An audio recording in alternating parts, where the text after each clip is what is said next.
Okay, welcome everybody to the TBD Pod. Today we are going to do an episode on Tampa politics. We're going to leave. This is Jason Marlow, by the way. Jason's been on Hello, before. everybody. Returning champion. Now, I've had a conversation with Jason before we went live here just about, look, we want to be as neutral as possible because our goal with this is to just basically share information to the public. We want to let people know how they can get involved in different city initiatives, boards, etc. Also share some stories, much like La Gaceta did. We've had on Patrick Montega on the show. He talked about how he and his father have had this political And grandfather, right? Political commentary for many, many years. Creative Loafing now has a little deal with Tampa Monitor. What's his name? Michael Bishop. Shout out Michael Yeah. Bishop. He does a great thing. TampaMonitor.com, I think it is, or .org. Yeah, and now they're a syndicated weekly column on Creative Loafing Tampa Bay. Super cool. Excellent. Like, people should kind of pay attention to local government and what's going on. So much more. Local government affects your daily life far greater than any president or federal government likely ever will. The land use in your neighborhood, whether or not you have a pothole on your street, does the street light work? Do you have stop signs where they need to be? Does the water turn on when you flip the faucet? All of these things are dictated by your local government. And I think what we're trying to do is sort of build on the backs of Gazetta and Tampa Monitor and offer people a little bit more insight into public meetings that are relevant to them, that are unfortunately not getting enough coverage in a town that used to be two papers, which then went to one paper and is now kind of like a half a paper. And if there's anything this country's realized over the last maybe couple decades, especially the last few years, few federal elections, is some of those issues are so far disconnected from your street, from your neighborhood. Oh my gosh, Yeah. it's exhausting to try to keep up with international policy and social issues and all this stuff when local issues matter so much more, frankly. Now, there's a time and a place to talk about those course. issues. Like, they're very important for our society, etc. But man, we've got to do a better job at explaining some of these local issues. So that's what this show's about. And please comment, like, feedback. If you want to hear more about something specific, let us know. We'll probably do this, I don't know, weekly, monthly. We'll figure all that out. We wanted to start today talking about boards and commissions. There's so many different things for the public to get involved in, pay attention to, but also actually get involved in. We've got on tampa.gov's website, it's tampa.gov/guide/boards and commissions. And they've got all these different things on here: housing and community development, architectural review, historic preservation. So whether you're an architect, an engineer, a lawyer, a doctor, an environmentalist, or just a neighbor who wants to get involved, there is a place for you. Jason, how can people kind of find this and get involved if they're motivated to do so? I think there's like nuisance and abatement, variance review, public art, advisory councils. They're the CRA citizen advisory committees. There are so many places where, if people are so inclined, man, I think we've talked about personally and online and offline. I think the nature of people wanting to get more connected, wanting to feel like they belong to a community and a neighborhood. Well, whether you've been in Tampa your whole life or you're new to this city, if you want to be a part of this city progressing and getting better, please consider looking into these boards and joining if you're so inclined. Like, this is a great place for you to have a positive impact on our city. It's getting your hands dirty. It's meeting your neighbors and meeting, your fellow citizens and finding ways to pull us a little bit, forward, whether it's, in preserving our history or preserving the culture and character of our neighborhoods, or making sure people can enjoy a high quality of life without nuisance, or trying to help advance equal opportunity for minorities in business. There are so many ways you as a private citizen can get involved positively and have a great impact in the city of Tampa. And I think it's awesome that we're encouraging people to do this. And this all started, frankly, because of the April 17th meeting. They had a review for the Equal Business Opportunity Advisory Council. And there was a slew of incredibly qualified applicants, including this gentleman whose name I forget, but I think he was a professor of physics. Yeah, let's play this. Let's hear who this guy is. Third, I want to serve on the Equal Business Opportunity Advisory Council as I'm an advocate for the fairness and creation of opportunities for all businesses to succeed. I've lived in the Tampa Bay area for more than 2 decades. In 2004, I came here to take a faculty position in the Department of Mechanical Engineering at the University of South Florida. While I was at USF, I directed research and taught undergraduate and graduate courses in the areas of heat transfer, fluid mechanics, thermodynamics, and mathematics. I served the university students as an advisor to multiple student organizations that were focused on their professional development. I also served as leader of faculty and staff-centered organizations advocating for members to university administration.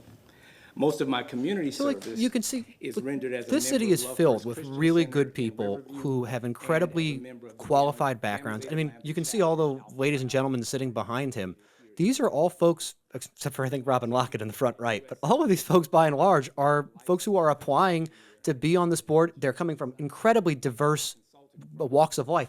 A former deputy police chief, engineers, architects, I think one of the women owns a chain of salons, attorneys. I mean, you don't have to be, a member of Mensa. You don't have to have a degree from Harvard. But if you want to get involved in our city and make a positive impact, please go look at the City of Tampa or Hillsborough County boards and county commissions. Get involved.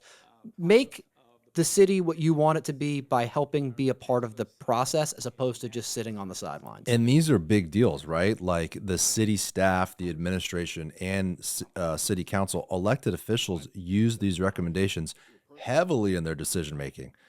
People on city council can't pay attention to all these little small issues, and they make informed decisions based on what these boards basically give them within their information.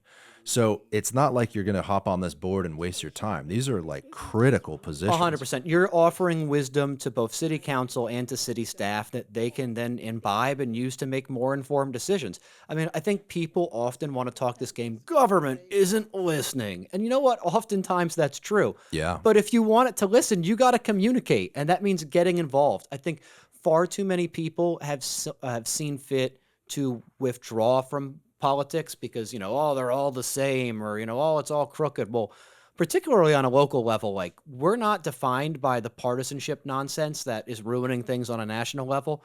So if you want to make the city better, man, feel free to lean in and don't be ashamed to want to, make the city a better place. We need you. I'm disappointed with partisan politics. It's eroded so much good work, just coming to the table and being reasonable about issues as they come across your desk and think about them in a way that's just dynamic instead of, well, I fit on this side of the aisle. And so, whatever issue comes in front of me, I already know how I'm going to vote, instead of listening to the details of whatever you're trying to look at. And I think these boards are a great place where, if you want to get to know your neighbors, you want to broaden your horizons. This is a great, here, let's pull up the list real quick one more time of the boards and commissions and just sort of show folks, go through the list one more time. So we have Affordable Housing Advisory Committee, exactly as it says, Architectural Review. These are a little bit more specified. You might want to have some kind of professional or academic expertise that lends itself towards it. Barrio Latino Commission is really just preserving the character and culture of the Ybor Historic District and the areas around it, making sure that we help keep Tampa Tampa. So you don't have to have any professional expertise, but you have to care and know about and love our city. Code Enforcement Public Nuisance and Abatement Board, if you're trying to make sure that we're preserving and protecting people's quality of life so they can live without, nuisance or, people not taking care of their properties. Historic Preservation, so unbelievably important in a city where we take so much pride in our history, making sure that we're protecting and preserving the buildings that are a part of the fabric who we are. Mayor's African American Advisory Council, somewhat self-explanatory, but again, a really important way to help heal the racial divides that have existed in our city going back since time immemorial. Same thing with the Hispanic Advisory Committee. Public art. Do you want to see our cities, improved aesthetics? Do you want us to have a more beautiful city that features more public art? A great place to get involved. Variance Review Board, working on land uses and helping make sure that we're advancing and protecting our city and the quality of life in that aspect. The Citizen Review Board, unfortunately, we had Tallahassee preempt us. It was a great way to help citizens and police work together to hold law enforcement accountable. But this is yet another example where Tallahassee has seen fit to tell us that we don't know how to help govern our own city. So that's unfortunate. With the Citizens Advisory Committees, if you happen to live in a CRA, these are the bodies of citizens that help make advisory decisions about where that money should be allocated within those CRAs. And lastly, the Equal Business Opportunity Advisory Committee is sort of what we were just talking about, helping promote WMBE and SBEs, which are women minority business-owned enterprises. and making sure that small businesses have a chance to compete for city contracts. So click Community Redevelopment Agency committee. Let's see if there's a sort of application. Do you know how exactly it works? I'm assuming there's a sort of application. Yeah, there's an associated. application, and I believe you have to. I don't know if you're vetted by council specifically or not. I think you might be in certain instances and not in others. Does council vote on who they select to be on these boards? I think in some instances, yes, and in some instances, no. Don't hold me to that specifically. This is the thing I probably should have known before I commented on. But no, I don't think they have to vote on everybody. But as you can see, there's a ton of CRAs. We have, I believe, 8 within the city. If you live within these jurisdictions, whether it's Central Park or Channel District or Downtown or Drew Park, East Tampa, for example, is the largest geographic CRA in the state of Florida. Stretches all the way from basically Southeast Seminole Heights all the way through East Tampa into what people might consider VM Ybor or Ybor Heights. And Ybor City has 2 CRAs, yes, correct? The 1 and 2. One, I think, related to the historic district, and the other that is a little bit more exigent as you sort of stretch down surrounding that kind of area. But like, if you live within these communities and you want to get involved, man, please do. Like, step up. We need people who care about the city to get involved in its progression. We will not achieve our aspirations of being a world-class community if everybody wants to just sit on their hands. And especially comment on social media. Like, there's a lot of people that comment on our Instagram page a bunch of BS, and if you're not getting involved at some level, I don't know, you got to somewhat keep your opinion That's a great to yourself. map. So for folks who might not understand, that's a map of the currently existing CRAs. That's really well done. That's a great poll. And I don't mean that like, oh, you're not allowed to have an opinion. I just mean like, look, you can be effective if you're super passionate enough to continue use that passion, harness it. Use that passion. That's what I meant by that. You can do so much more, right, by serving on a board than you can ever do by complaining on Instagram. Complaining on Instagram has achieved a paltry amount compared to getting one's hands dirty and actually getting involved. But if you live within these jurisdictions, like, please consider getting involved in your CRA's Community Citizens Advisory Committee. And that's a big one too, right? Like, there's huge amounts of money involved in that. There are transformational projects being done with the CRA dollars. Channel side. Look at Channel side, man. I mean, game changer to set that CRA up and redevelop that community. And now it's like one of the best urban mixed-use communities in our entire city. And it's funny, this kind of, in a weird way, will allow us to sort of segue into one of the topics we'll get into later, which is a conversation about Sulphur Springs. There's a lot of questioning, should Sulphur Springs become our 9th CRA? Or should we, as Councilman Vieira suggested at one point, should we consider that Channelside CRA will end at, I believe, 9 years? So he was suggesting if we were to start this process now, there's a possibility that maybe as Channelside ends, we could put Sulphur Springs on the map. Because 100%. The challenge, and we'll talk about this in the debate that happened on this issue, I think, and you'll see this kind of ideological dichotomy on council. CRAs, are they in the best interests of an area that wants to develop without gentrifying? And that's kind of where you'll see Councilman Clendenin, Councilman Carlson, and Councilman Vieira all make, I think, very valid points as to how they see that navigation. But let's play the clip and hear Councilman Vieira on it. Or East Tampa, sometimes University area, but not Sulphur Springs. And given their history and the terrible statistics that we see out there and the deprivation that a lot of residents live under there, it's surprising. There's about 70% child poverty in the Sulphur Springs area. 7 out of 10 kids there live in poverty. So, we deal with, before this plan came before us, which should provide a good long-term map, and it's incumbent on elected officials to fund it and do something about it. We've really dealt with 2 issues with Sulphur Springs, and that's the pool, and we're going to be hearing about that. And then that's community stepping stones, which I think we give them. Shout out. What is it, $75,000 or something dollars a year, which is great. They're a wonderful organization, but I guess my message is that to do something in Sulphur Springs, repairing the pool and putting the community that has 70% child poverty where they were a year ago with a pool is not a big accomplishment for the Sulphur Springs area. Yeah. Investing in community stepping stones like we should be doing for a long time, and like we do for a lot of different civic and charity groups, again, doesn't really move the needle in Sulphur Springs. Sulphur Springs needs like a local Marshall Plan. So that's a good part to stop. But I think that's a huge example of one of the problems. 7 out of 10 children It's an living in amazingly poverty. horrible statistic, and it's actually hard to believe. You Yeah, can't it should imagine it's that high. But It should shake us. It really Yeah. should. And I stand by the fact that Sulphur Springs, very unfortunately, and I don't even think this is disagreeable, it's the single most neglected, under-nurtured part of the city of Tampa.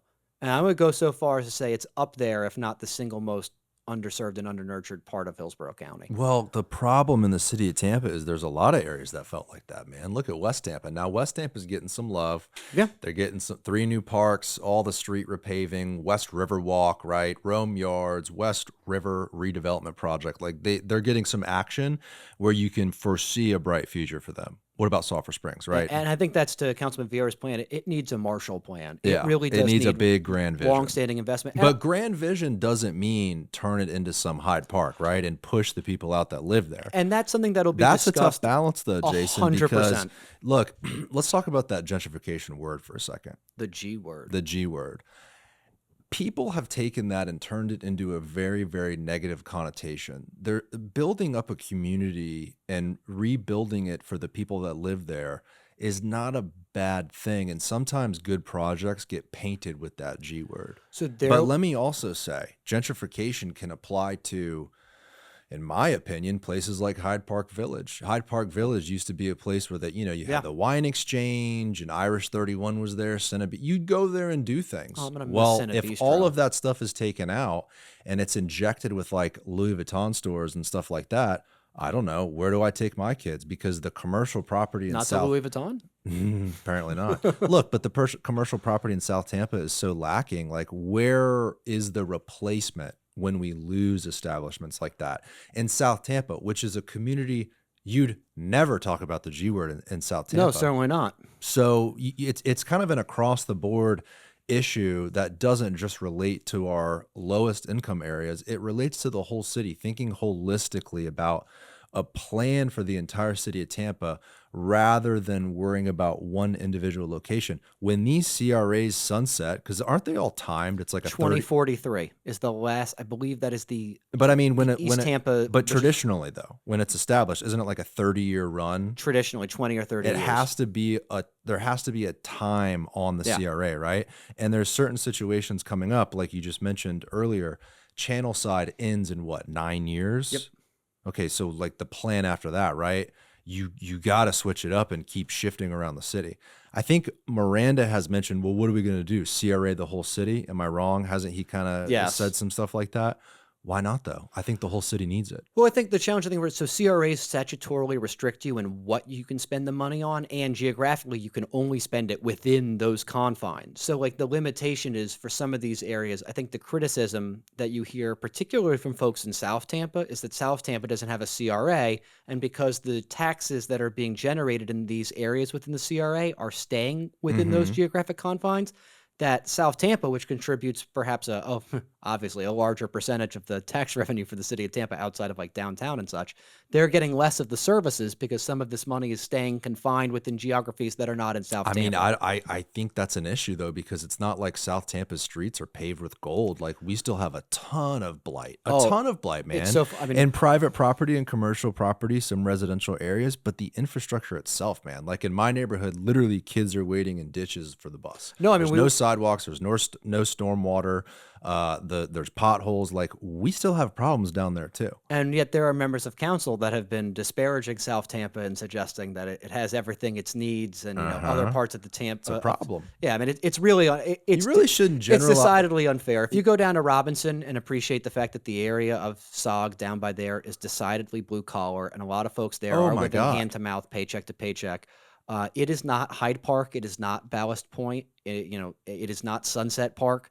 And so people need to recognize that the same way you would not want to stereotype or broad brush West Tampa or East Tampa unfairly, you really shouldn't do so to South Tampa. That's exactly right. And That's you just an shouldn't- honest truth. You really shouldn't generalize any part of the city. There's working class people all over Tampa. Tampa was always a working class town, man. And with Sulphur We Springs, just got the Ritz-Carlton and the Addition and the Pendry in the and now last they few think years. we're important. Yeah. Yeah.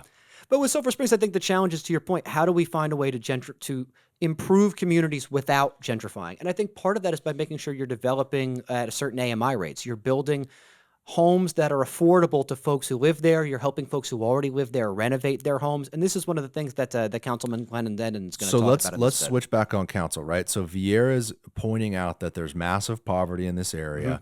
He's essentially advocating for Sulphur Springs CRA. Now, talk to me about this pool. Is he basically saying that is really not what the community needs? So the problem, and this will be discussed later in this conversation on council, it sure feels like, unfortunately, the Sulphur Springs pool has seen its last day in its current location. It sure sounds like the city has come to a place, based upon what they're hearing from engineers and architects, that the seawall that helps keep the the water intrusion out of the pool has eroded to the point where I don't think it's really particularly reparable.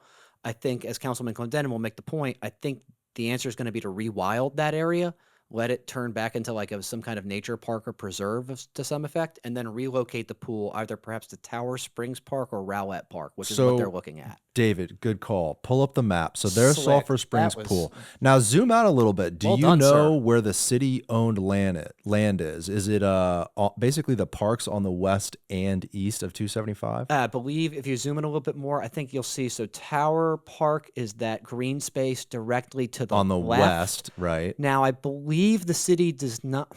Don't hold me to this. I don't believe the city owns that massive parking lot to the right. I don't believe that's city property. I think that might be owned by the dog track owners across the street. I'm not 100% on that. Well, whatever deal the city makes with the CRA, that dog track, that real estate will play a huge role in the future of this community, one way or the other. I once took a tour, ironically, with gentlemen who were contemplating renovating that Tampa Arts building, which is the derelict gray building behind the red building. So if you zoom in a little bit.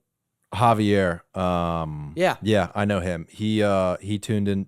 We did a live show one time, and he tuned in and talked about that deal. I was talking to him. Unfortunately, it appears that that's all fallen apart. But I loved the idea of that space. I mean, that space should be something special. It is right in between Nebraska The city Avenue should and buy it. 75. They could probably get a good deal on it. Probably. The city should be freaking writing checks for all kinds of real estate. Well, we got to find the money too. But I've been inside the building. I've seen inside the guts. I'll tell you, the view from the top of that is magnificent. Looking over River Tower Park.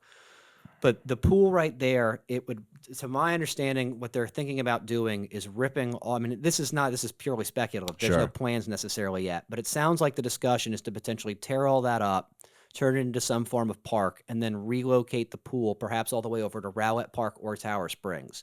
But like this area used to be Tampa's downtown. It used to be one of the hearts of our city, and it can be again with a little love and investment. Like what I had heard from the gentleman who I met with when I took the tour of the Tampa Arts Building is that pre-COVID, the woman who owns that dog track had very ambitious plans to do massive expansion, outdoor amphitheater, dog park, food truck rally.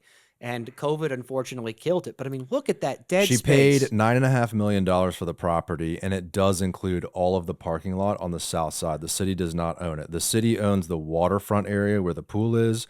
The city also owns on the west side of the 275 highway. I'm going to get in trouble. I'm going to go out on a bit of a limb here. I have always thought, and I will stand on a hill and scream, that this is where the Tampa Rays should go. Ooh. I will stand. Do you hear me now? Me and a buddy, we measured the acreage of that location versus the Trop versus Ybor Harbor. You could do so much with that space.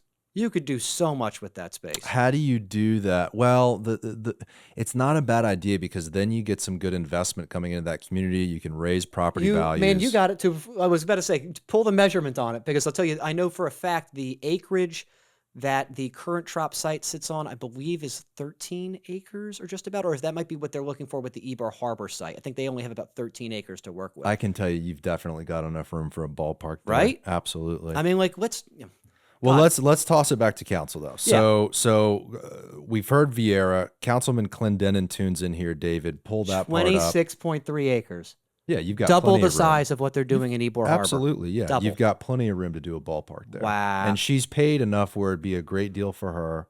I'm not saying I'm a Who's genius. this woman? But I'm saying Do you I'm know right. the owner? I forget her name. I believe it's from the Likes family, if I'm not mistaken. So they had big plans, and then COVID kind of. Yeah. So my understanding is they were going to put inside the track They were going to sort of like tear up part of the grandstand, turn it into an outdoor amphitheater, put a dog park in there, and then a food truck rally place. So it's like you go, Kinda cool. you catch a show, whether it's like a play or a concert, you let your dog run around, the kids run around, there's a playground, you go grab a bite to eat. What a great way to activate what is, I mean, look at how dead that space is. Well, and it's so much. It might space, as well too. be a cemetery. Right. Yeah. All right, David, play. Let's see what Clendenin says about Sulphur Springs.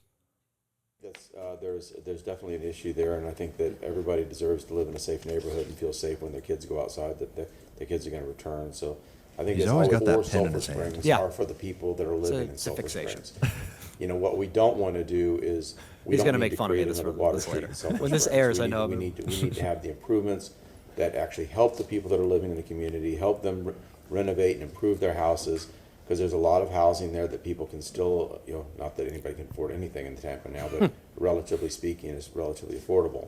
And we need to, again, back to the public safety thing, we need to make sure sidewalks, because we do have a lot of kids in these neighborhoods. We have kids And that are lighting, walking too. to these, if they're going to walk to the pool, or they're going to, walk to a park or to stepping stones. They should be safe in these kids that are in this neighborhood, and we need to be providing those resources. I'll differ from one thing that Councilman Vieira says. He's talked about this council being responsible for not spending money there. Well, this council doesn't spend money. We allocate money. This is something administration, we need to speak to the administration about, of prioritizing the spending in these neighborhoods, so that when they, and this is a perfect opportunity, because the administration is going to be presenting us a budget, and we're going to work through that budget. Let's ask that budget that they submit has some of these priorities for the neighborhoods that have been neglected.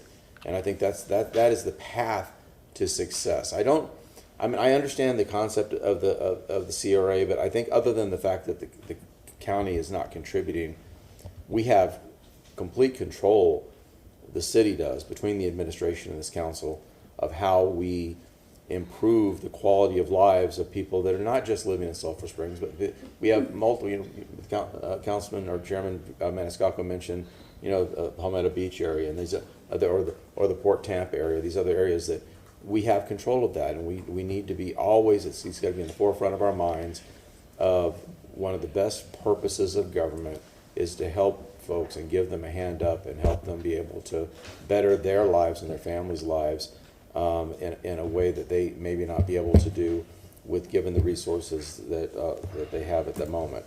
So let's go What to we need to Councilman tell Carlson's quote. people is that Well, pause it for a second though, David, because this is interesting. When government gets involved in real estate development projects, they typically have these metrics that they look for. Oh, you hit this many affordable units. You did this many shaded trees. It's all very spreadsheet and paperwork based. But then you go experience a housing development, which is in partnership with a local government. And there's a complete disconnect from something like Water Street. I don't mean the prices of Water Street. I don't mean the architecture. I mean the actual experience of the wide sidewalks and the storefronts. And there's this walkability. The there's a intangible safety. quality of life. That part of it can be done in an area like Sulphur Springs, where you're not going to hit the high numbers for a developer to come in and do significant things, but a standard can be held by the city government. So I just drove through Encore this morning, went to Late Start and Mighty Fine. Amazing cappuccino, best. David, have you tried the breakfast tacos there yet? Freaking unreal. Best I've ever had in my life. Seriously? So good. Okay, But on good the way spot. there through that Encore development, dude, they've taken the experience out of it. It's all concrete on the ground floor, parking garages. You need street activation. You need street activation in a way that makes people feel safe and comfortable. You need to have things to do. That can be a high standard that's held, but you're not going to find that standard if you're only focused on, the developer has a 18.5-inch this and this, and then they have a 300 affordable units. That's not the point. You got to look holistically at the experience. And I think with Encore, part of the problem is we haven't done enough to activate Perry Harvey Park and make it what it can be. Yeah, I think Perry Harvey Park is we just- should say too that development is certainly turning up the heat. There's some good action. Oh, yeah. They've done a great job at activating the park. I just saw a barbecue fest there. Meacham Urban There's Farm a new right down the hotel street. coming in, and when that was put in, I believe that was recession era. They had a little Yeah. bit, So it's had its challenges for sure, but at the same time, you got to hold a higher standard. And I hope if the city government has some sort of a partnership with a developer on that city-owned land, they don't just try to hit metrics and check boxes. Like they really focus on that No, experience. I agree. I think part of the problem with Tampa writ large is not enough of honing in, to your point, on ensuring that our infrastructure supports quality of life. We're building for the sake of building. Councilman Carlson, ironically on the screen, likes to use the term the edifice complex. And I think there's unfortunately a lot of truth to that, which is the sense that we focus on buildings and not people. And Councilman Carlson is the most vocal on this exact subject 100%. for sure in council. And I think, as he says in this bit, and I think it's appropriate, CRAs, they're, to his point, whether you agree or disagree, he would contend that their chief element is real estate development. You develop real estate in order to generate the tax revenue that allows more money to flow into the CRA so that you can then use that money to help continue circulate back into the community. If that's what folks want, it has its merits. I guess the problem in an area where Sulphur Springs, to both the point of him and to some extent Councilman Denon, is that if you do bring in a CRA and you do incentivize real estate development, you might be pricing out the folks who do live in that community who are renters, short-term renters, and then they have no place to go because Sulphur Springs is realistically one of the only places where you can find an affordable rent or affordable home ownership remaining in the city of Tampa. True, but let's not pretend it's at the snap of a finger, right? Oh, this is years. Yeah, years. It is years in the making, and the homeowners that have lived there and they've owned those homes for a long time will benefit. There is an education aspect we've talked about on the show in many episodes where, if grandma owns a home in an up and coming neighborhood, don't just sell it immediately. There's, if you're educated and you can go in and hire an investor, and fix the house up even more and then sell it, you can be talking about a massive profit for your family. Not only that, if you guys can rent it, there's an investment right there. And It's you're like providing a home to somebody. So I hope, back to some of those boards about small businesses and the city educating some of these property owners in these low income areas, educate them on how to take full advantage. 100%. Don't let investors come in and just steal all the property. That's gentrification. Absolutely. And I think what I find very funny too is I think there's a project coming on, Urban Reworks working on a project in Nebraska. There was a person at city council on Thursday who called that project like the worst kind of gentrification. And to me, I find that just so beyond laughable because you're developing affordable housing. Affordable housing, almost literally by definition, cannot be gentrification. You are building housing for the people that live in the neighborhood by making it affordable. So like this, the audacity to suggest that affordable housing is gentrification is just so beyond laughable to me, particularly in areas like where they're proposing it, which is Nebraska Avenue. Would you prefer the slum and blight? How about don't put a G-Wagon in the rendering in the front yard of your affordable housing development? Maybe not do that. Put a different vehicle there. Someone commented that. We did an article on that project. It's a great project. You got to think about how it looks though, and when you put a G-Wagon out front, right? That's maybe not the best idea. But again, like great project. That area needs development. Like 100%. I'm a total champion of that project. And the city encouraging developments like that is a good move. The same thing can be done in Sulphur Springs. But let's bring in, where are we at? So let's bring in hear Councilman Carlson on the issue. What CRAs are for is for real estate development. That's how they've been used mostly. It's maybe not how it was intended by the legislation, but that's how they've been used. They've been used to incentivize real estate development. So all it does is it keeps the added property taxes in that area. So how do you get added property taxes? The way CRAs traditionally do it is they use the new taxes to subsidize the real estate development that goes in. And so, as I've said before, if the people in Sulphur Springs want 20-story condos on the river, CRA is the right solution. If you want your roads fixed and your parks fixed and you want a better quality of life, it's not the right solution. Because if you're just upgrading the infrastructure, that's not going to put more money into the CRA. The only way you put more money in the CRA is to build shiny new buildings and expensive buildings. That's why downtown has so much money in it. So the other thing is that if you don't want gentrification and you don't want these fancy new buildings, if the ad valorem taxes go up in Sulphur Springs, the city still has that money. It's not new money. The only way we get no money is if we promote gentrification. So by charter, city council has the right to approve the budget. The mayor proposes a budget, but we approve it. We can change it with 5 votes. We can do anything we want on the city council. We have control of the budget. Typically, there's some discussions between city council members and the mayor's office, but we don't need the mayor's office buy-in. We can do this. But just like with the stepping stones, we can allocate the money, and then if the administration doesn't spend it, then we have to drag them here. So hopefully they will cooperate, because the problem that was identified is real. But if Councilmember Vieira or someone would like to make a motion at some point, propose $500,000 as a bucket for nonprofits in Sulphur Springs. There's another nonprofit that I visited, Layla's house. Friend of mine started. So it's like it's an Well, interesting. pause it, David. It's like an interesting, differing perspectives, right? It's like, how do you find dedicated sources of revenue to improve a community? To Councilman Carlson's point, CRAs, they generate money based upon, the tax revenue. The way you're going to add the tax revenue in a place like Sulphur Springs is to add people with money in buildings that can generate property tax. So, like, I guess. But why not empower the community itself? Why talk about condos? And I understand his point is not build condos I guess the on the challenge river. is- But here's the thing. Use the money to empower the people that live in that community already. Those people have lived in 100%. that community for a long time. Start cutting checks to those people. Give them $25,000 checks to improve their property. And I think actually, I believe at one Don't point, give all the money to a big, developer. home rehabilitation. The word developer is like the old white dude in a suit who's building condos on Bayshore. Like a railroad tycoon. I like want with to a empower mustache. the people of Sulphur Springs, the people that own a home. Hey, guess what? You're a developer too. The city of Tampa has a program where you can get $25,000 and improve the facade of your home. You start to do that across Sulphur Springs, there's no gentrification. You've just totally improved that community. And you've improved people's property values. Take the aperture and go into the community. Don't the aperture for these CRAs and all this big money is like these big projects and the dog track and the pool and these like big, huge, massive multi-million-dollar things. Why don't you shift the focus on the community itself? That's what those people need.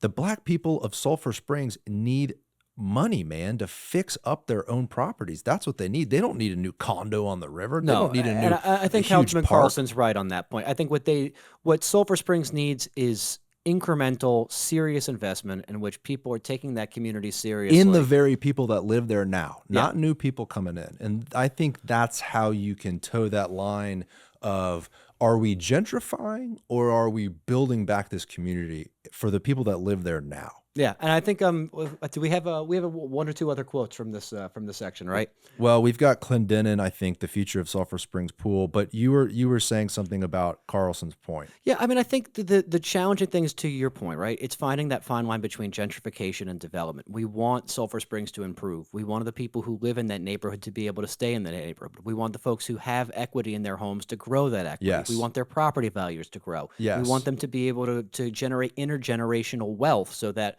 where they can pass those homes down to their kids, and their kids can use that home to turn that into wealth for their family, or a place to live. And correct me if I'm wrong, but Carlson was almost combating what Clendenin said. Clendenin was saying, the sidewalks and the infrastructure of Sulphur Springs. Carlson's point was that's not what the CRA money's for.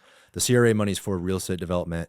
The money Clendenin's talking about should come from a different source. Probably right? a general fund. And I mean, to his point, like, there's truth to it. I work with Community Stepping Stones. They're a client, and So what is Community Stepping they're an Stones? after-school program up in Sulphur Springs. They've been there since 1998. They've been servicing, literally Tampa's most underserved community, most underserved kids since 1998, providing like horizon and broadening experiences with science, nature, and art. And they're really, really wonderful.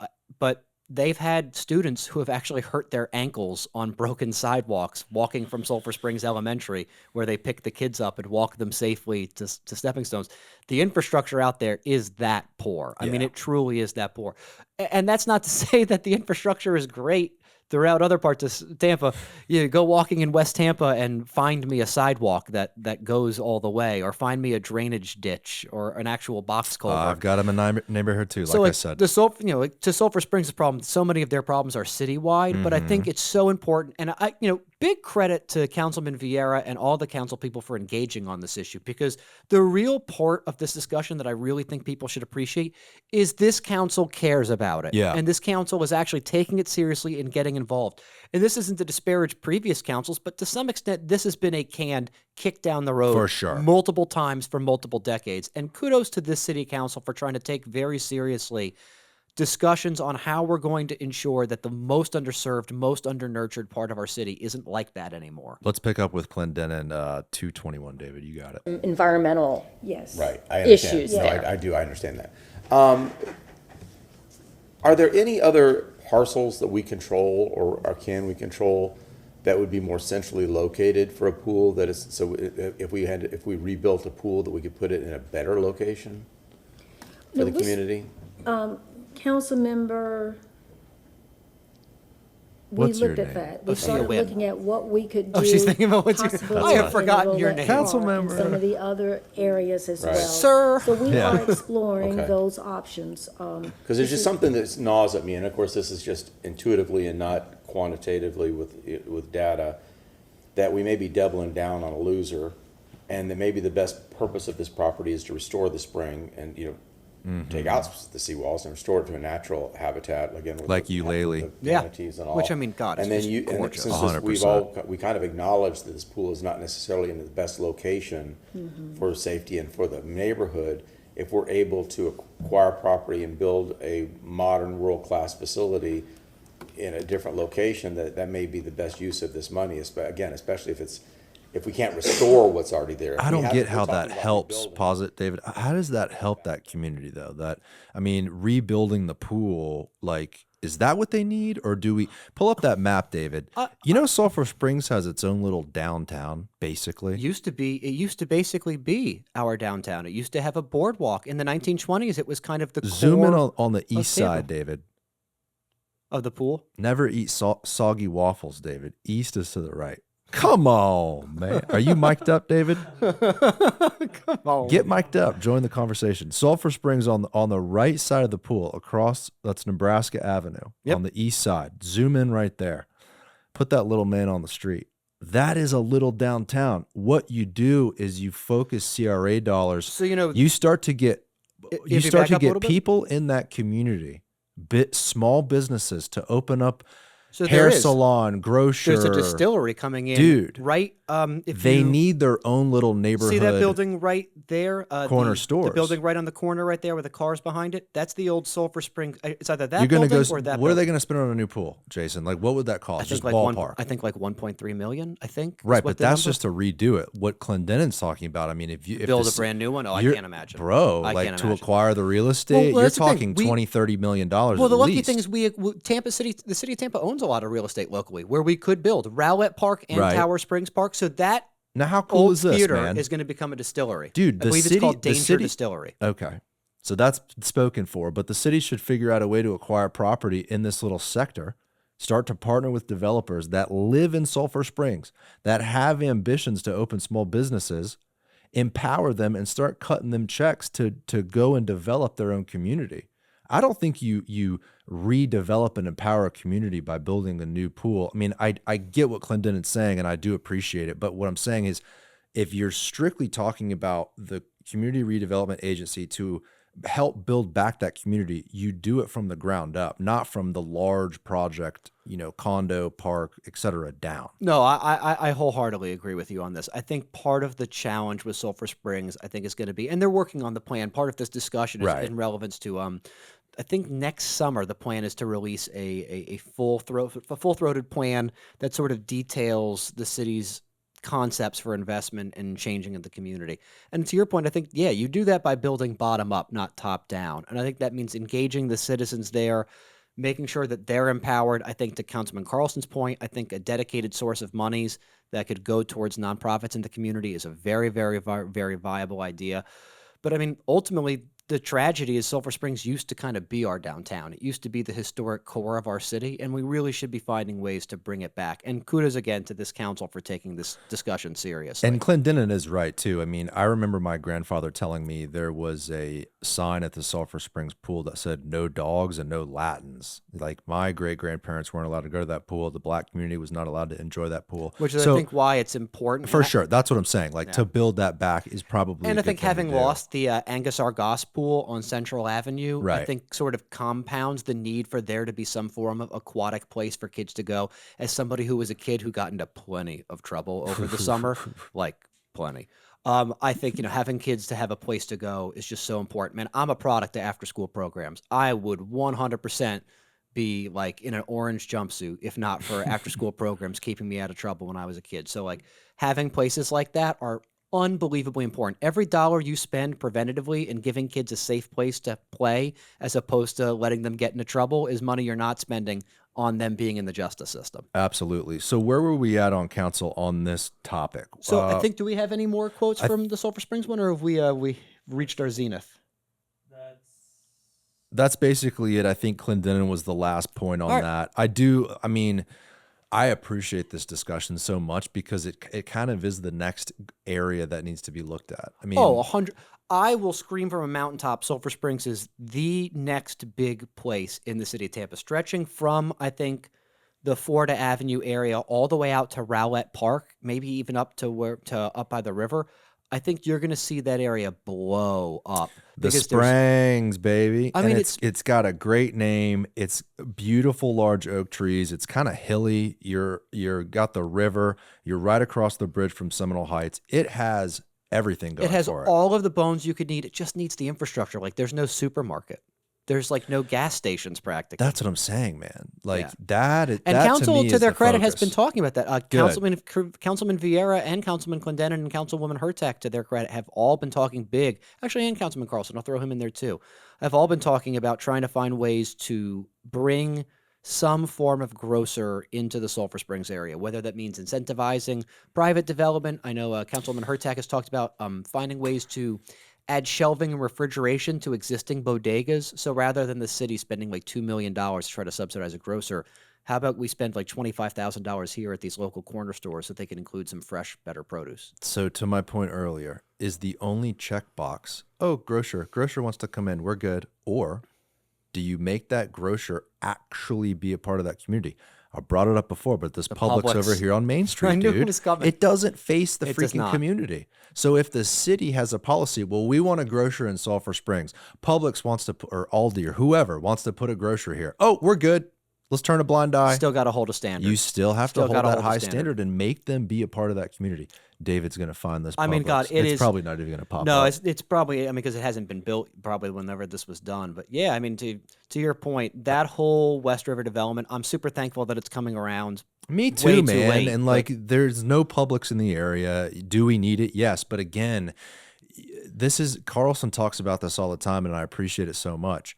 You don't just define success by a checkbox. Oh, we got a grocer in the area. Edifice complex. Yes. Buildings over people. To his credit, I think that's an extraordinarily salient point that he has been beating the drum on for his entirety of time on council is we got to be trying to focus more on people and not buildings. Like the Bayshore Publix has, places for folks to sit outside. Like, I don't know. It seems so much more intentional. It is, again, huge parking lot, which is necessary. And that one was built, it's been there a while.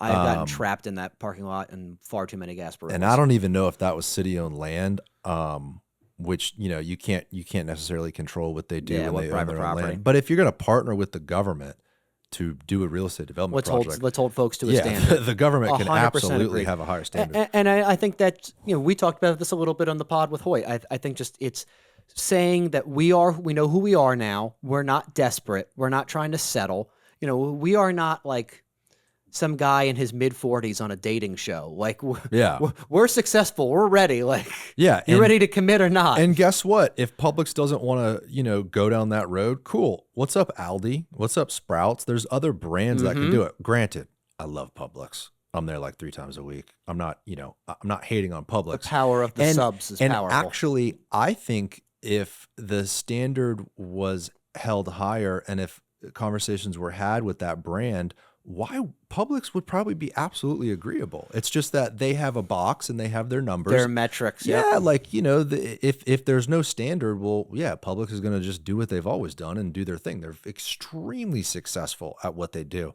So if the city's not making them do anything, then why would they go out of their way to do it? So so next? So we have HART next. And We then- have on May 1st, there was a council meeting in the evening. Councilman Carlson, it is the South Howard discussion. Fun. Is this a good one? Yeah, so South Howard, for those folks who aren't aware, there's been an extraordinarily controversial project called the South Howard Flooding Relief Project that has been extremely contentious. It's been debated since the end of November. And effectively, what it is a debate over a potentially $50 to $60 million project that will install large box culverts down South Howard Avenue in a way which will unequivocally make things extraordinarily frustrating, if not impossible, for every business you know along that area, most particularly Epicurean and Burns. Well, in the small, dude, Yeah, Sally's, and Bella's, O'Neill's and- Pizza, yeah. like these little small shops, like how the hell are they going to survive? R.I.P. Fresh Kitchen. Yeah, I know, right? I guess they got out early. But here's the thing to think about before we play this. You got to do stormwater resiliency projects. We need to upgrade our infrastructure. But you also can't tear apart the city and shut down small businesses. That's basically the debate here, right? Yeah, 100%. And I think there have been lots of debate. I know you had Joe Collier on the show. I know they spent their own money to have engineers potentially examine alternative routes. Council has been extraordinarily ardent in saying there are particular routes that we will not abide you going down. For example, they will not abide by it going down Bristol. Bristol Avenue is such a narrow street that there's just no way you could do that without enormously negatively impacting the homeowners on that street. Well, It's and not destroying possible. the tree canopy, et Which is cetera. gorgeous. It's Yeah. one of the most beautiful streets in the city. And so there's been this extensive debate, but this issue has gotten heated. Super heated. Really heated. And Super heated to a point where this has to have something to do with the recent news of Vic, what's his last name? Vic B-Day. B-Day resigning. He was the director of mobility. This absolutely has something to do with it. Yeah, I think it has some factor. Just There's a lot of the- factors in that case. Sure. But this case is particularly interesting for those, again, who aren't aware. It's really been pitting the neighborhood of Parkland Estates and the surrounding area of South Howard kind of against some of the local businesses in their own neighborhood, to the point where I can remember in November, you had citizens literally saying they were so incensed by these businesses speaking against the project, they were going to cease patronizing those businesses.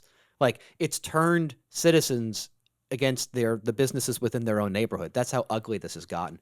And it's been a contentious fight between several members of council with staff, and here's Councilman Carlson just sort of laying into some of the issues, let's say. I don't know how much of it came from one or two people in Parkland Estates or from the staff, but it's been such a dirty thing. But you see that people scaring people in New Suburb Beautiful and then blaming Burns is cause a political problem, and the perception of the community is that it's somehow retaliation by staff because they didn't like it that the Howard Avenue people looked at other areas. I would ask you again and your staff to leave the dirty politics out of it, and the mayor's office to leave the dirty politics out of it.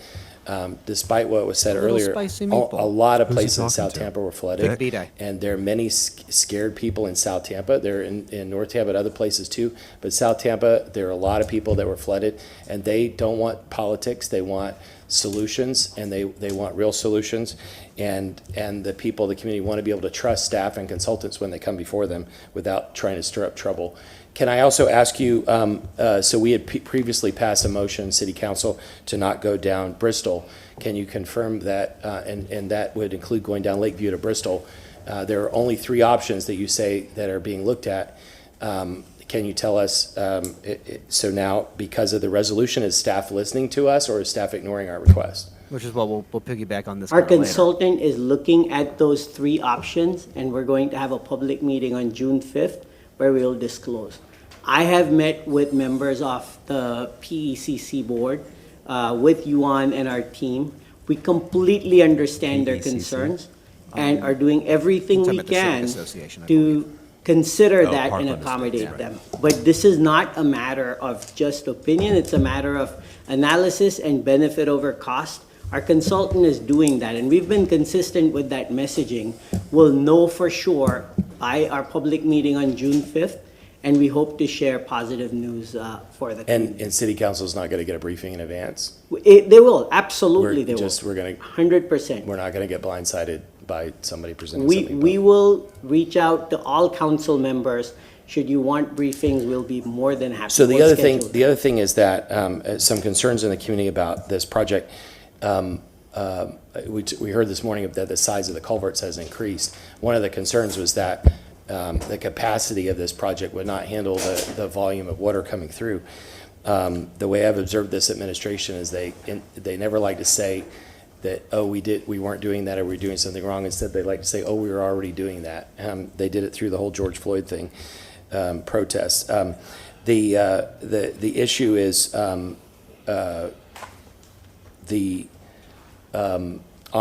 it appears that the scope somehow has been changed to increase the volume, and now we're also hearing third hand that there's even though staff earlier said there was going to be no infrastructure in Palmacia Pines, we're hearing that there may be infrastructure in Palmacia Pines. Has the scope increased to include those areas, or are we still sticking just to the original 3 routes?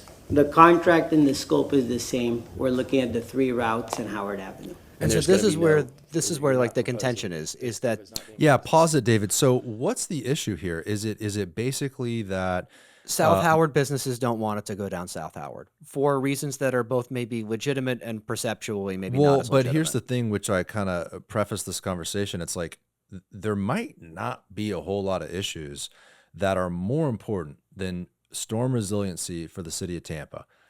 Rainwater drainage, storm resiliency, the flooding in South Tampa that's gone on for decades. Like, this shit needs to get solved.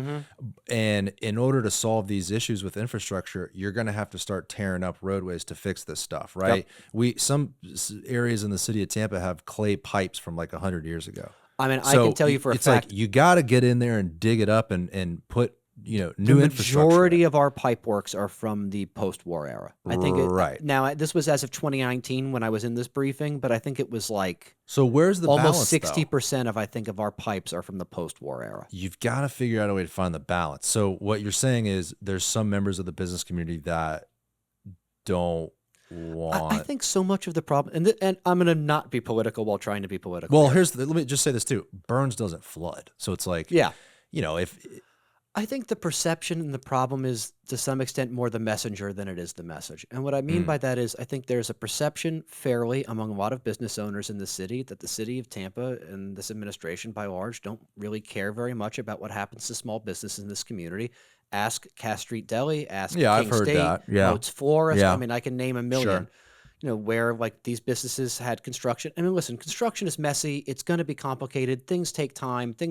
Costs go overrun. well, in a business, a business is focused on their business. And when the city comes back and says, wait, hold on, let me flag this. We got to look at, it's a life safety issue. Like, from the government's perspective, Roads have to work. Pipes have to work. the government's doing their job to make sure it's safe, and But it's like you okay got to that- find a way to navigate that balance in a way that doesn't so put pressure on small businesses to a point where they fold. I mean, I can tell you for a fact that when Florida Avenue construction was going on, I know some local business owners who told me their profit margins, they were down 33%. I do not know a lot of small businesses that can operate with their business down 33%. That's their profit margin. And to be fair, if Howard is tore up, like, I don't think we're going to be going to Bella's. Like, I don't think we're going to be going to Sally's. Which is, I think, fairly or not the concern. Again, ask King State. They had their own problems prior to their issue, but the city effectively closed down access on Florabraska. It's so tricky, People man. stopped going, and the business kind of went under because Yeah. people could not get access to their building. But at the same damn time, You gotta build the flooding. we've got to fix this Yeah. infrastructure. Yeah. So that's the issue. No, 100%. Listen, I am not going to suggest that anybody here is in the wrong. I think all ideas on this are frankly on the right. Yeah. We have to preserve the small businesses. We have to preserve these institutional businesses like Burns and the Epicurean. And we have to preserve and protect the homeowners who have made their single biggest life investment into a home in a neighborhood where they thought they wouldn't flood because they're flood zone X. And the reason Councilman Carlson is pushing so hard on this is because this is his district, Yes. right? This is his constituency.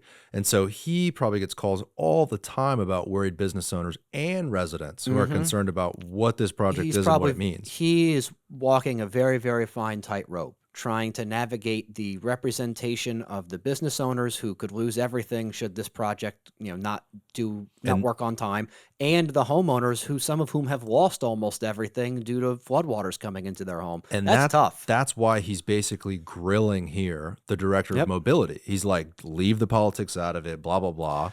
And I think that's because there was a perception that this project got political. Well, where did that all come from? Like, what is Councilman Carlson talking about I here? think there have been some discussions about one, for example, council made a motion very early on in this process, say, do not go down Bristol. We will not tolerate going down Bristol. And then one of the first times city staff presented this project to city council, they were like, yeah, we're going down Bristol.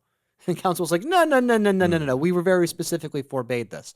And so beyond that, and a lot of things, obviously there's like the class issues of folks of affluence like Burns and Epicurean going up against homeowners. And, there's this awkward juxtaposition of high-end business owners versus, your neighbors. And so there's been this pitting of folks against one another. In the end, right, to your point, we both want the same thing. We both want flooding relief, and we want our businesses to survive and thrive. And I'm sure we can find ways to navigate this better without having all the infighting.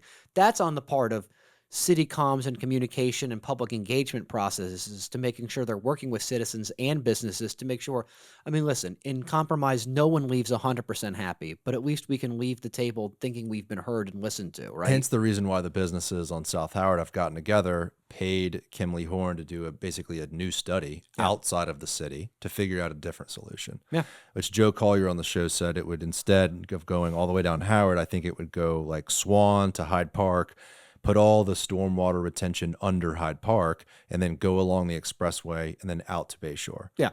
Tie it up with the Selman Expressway because they're going to have all that increased capacity. All that water that lands on the Selman has to drain out. Where does it drain? Into this new system. The problem is it's unfiltered water from a highway going directly into the bay. There's layers to this thing that make it very complicated. And I know Thea is involved in that because I know part of the complication was their discussion about whether or not the city of Tampa would be receiving funds that would go against this project from Thea. And my understanding, that is still potentially hypothetical and not concrete. So it's like the city of Tampa might be pursuing this project with monies that it might not actually have to put against it. Well, and I also, I think that there's a larger plan here to redo some of the streetscape on Howard. I think they'd be, and we can remember what Joe pulled up on the show, David. It included like burying the power lines, wider sidewalks, shaded trees, like making South Howard what it should be, which is a more commercial, walkable, oriented shopping, entertainment, dining district. Listen, I'll say it unabashedly. South Howard should be one of the premier, if it isn't already, commercial corridors of our city. We should bear it with a badge of honor. Burns is a place that 100%. Like raise the flag like the soldiers of Iwo Jima for Burns. Yeah. Like it's one of the places this city should hang its hat on with enormous pride. It's an institution, a national, if not international institution. Protect Burns at all costs. So this is going to come down to a very, very sensitive decision that's going to have to be eventually made on this. Yeah. Listen, those homeowners have every right to feel like the city should be doing what it can to protect my home. They have every right. I don't care how much money they have or where they live. It's irrelevant. They're probably very nervous, every dude. Right. Hurricane season's in 3 weeks. They have every right to want their homes to be protected. Simultaneously, those businesses have every right to think I should not have to be out of business for 3 months so that the city can do something that doesn't even really positively impact me. Well, like I said, Burns doesn't flood. Exactly. Right. So it's like you're doing flooding relief, but it's not for me, but you're going to put my business out for 3 months. Well, I would also say, though, Joe was saying, hey, man, like we'll survive and we're supportive. Like they're like Joe Collier, Burns, and Epicurean, like they're very actively trying to figure this out. It's not like they're putting their foot down. And I think it's also, it's mistrust. Like I lived on a street up until not long ago that the city was doing construction on for pipes. My street, if it was 150 feet, I'd be surprised. It was a small road, 7 houses along each side of the street. It took them 9 months to install that box culvert. And that entire time, they shook my house like I was like an old school rodeo bull. Yeah. Like things were coming off my walls. So I understand why folks have a mistrust of the city as to how it relates to small businesses, and when it comes to city subcontractors doing high-level construction work in an expedient manner. Well, I think folks have a right to be skeptical there. It sounds like council, and maybe I shouldn't generalize and say at least Councilman Carlson, who represents this district, does have a distrust sort of because of the Bristol issue. Yeah. He and seems Councilman to be, Clendenin, who is, I believe, the person who made the motion to protect Bristol. It seems like both of those council members are standing up a little bit taller and not just letting this slip through the cracks. So and to speak. Councilman Maniscalco has been pretty vocal on this issue as well. Do we want to continue playing it? How much more was there on the South Howard discussion? I don't think there was much left on that. And so to follow up on this, I think June 5th, he said, is the next public meeting. Yeah. And that's going to be, they're engaging. I think they're going to be talking about the 3 routes that they're going to be doing and how that would work. Oof. Yeah, that's going to be fun. I feel so Bring your bad, but at the popcorn. same time, it's like, geez, you got to do something for this flooding. You got to build storm And listen- resiliency and flood and rainwater resiliency. Mr. B-Day won't be there, so that's another thing to matter. Who's Well, going to be our new transportation manager? We'll get into that To towards throw the end of right today. to throw a little gasoline on this entire conversation, he resigned 3 days ago at the Yeah. beginning of this week. So No, yesterday, I think. was that I yesterday? think it was yesterday that the So news so broke. what does that look like? I mean, there's Oh, going to man, have to I- be. I think there's already been a interim, someone who stepped up in that position. So that person will now be Probably, responsible yeah. to take this thing over, basically to inherit this, which is like, well, what does that look trying like? to turn an oil Dude, tanker around in a kiddie pool. Look, I can't imagine owning a business on South Howard or living in that area. I would be so nervous, and if you live in the area and you're listening, you probably pay a lot of attention to this, and if you haven't, you better start. But this is one of those things where it's so good that we're talking about it, because while it's gotten some coverage, it's really important that folks have That's an the goal, understanding of it. man. The goal of this whole conversation is to make people aware of what's going on in the politics and in the local government of the city. We're not trying to form opinions. We're just trying to point things out that are happening that are important. And so let's go to, I guess, is it time for us to transition to It's the HART time board? to transition. So May 5th, there was a HART board Yeah, meeting. this was this Monday. Something historic happened, Yeah. right? Which is that HART has voted to increase the millage. Now, it still has to go, correct me if I'm wrong, do you know the process on this? Has Yeah. to go before the county commission? So HART board is approved. Next spring, it will go to the county commission. If the county commission approves, it'll go to Temple Terrace and Tampa City councils. And then the supervisor of elections would be instructed to place it on the ballot for the county, November 2026. Let me ask you this. If you're going to place a predictor number on how it makes it through those layers to get on the ballot, It will 10% pass Temple chance? Terrace. I It will mean- pass Temple. If it gets there, it would pass the city of Tampa. It would pass the city of Temple Terrace. sure. The county commission, flip a coin. And that's Hillsborough County commissioners that have to pass it once it goes through Yeah, the other local So municipalities. they would have to approve it. Then it would go from them to the city and then councils. the people vote. And then the people would vote next November. God dang, that's a lot of And here's the layers. thing. I want folks to get very, very particularly clear on this. If we don't do this, or we don't do some form of sales tax, HART might not exist in 2028. The whole reason they're doing this is because HART is in trouble, essentially, financial trouble. The singularly most underfinanced public transportation agency per capita in the United States. We try to move people with $192 million a year that we need almost double for that for. It is an embarrassment. It's one of the single greatest failings of our community. I don't think anybody from the small business owner to the Fortune 500 company, CEO would tell you that transportation in the city or county is viable, is world class. And I think it's a huge reason why we lose out on high-end talent and companies relocating here, because good luck, telling your employees, congratulations on relocating to Hillsborough County. So now enjoy a 45-minute commute in traffic each way. Knowing those facts, especially considering this is the most underfunded public transit agency in the country, what's the reason why you'd be against this? I mean, I think, God, far be it for me to defend. I guess we're about to hear, right? Far Should be we it for bring me, in Wastel and play him? Far be it for me to defend Mr. Wastel, but I think he has one salient point that I want to give credit where credit is due. East and South counties are not appropriately served by HART. And we do need to be finding ways to get folks from East and South County to where they want to go, whether that's into the urban core or wherever they would have to. So maybe he's supportive of this if the new money brought in would provide services to those areas. And I've just cleared numerous hurdles for you to get the increased transit that you want in the areas that are going to benefit from it the most. That should be something that we're all celebrating in glee. City of Tampa can go vote on it, and Temple Terrace can go vote on it individually. They can increase their millage rates by a $500,000 more if that's what they want to increase service to their area, and it can be done. They can increase that funding on September the 30th of this year when they send it to the property appraiser's office on how much they want to assess from all of the homes and businesses in their jurisdictions.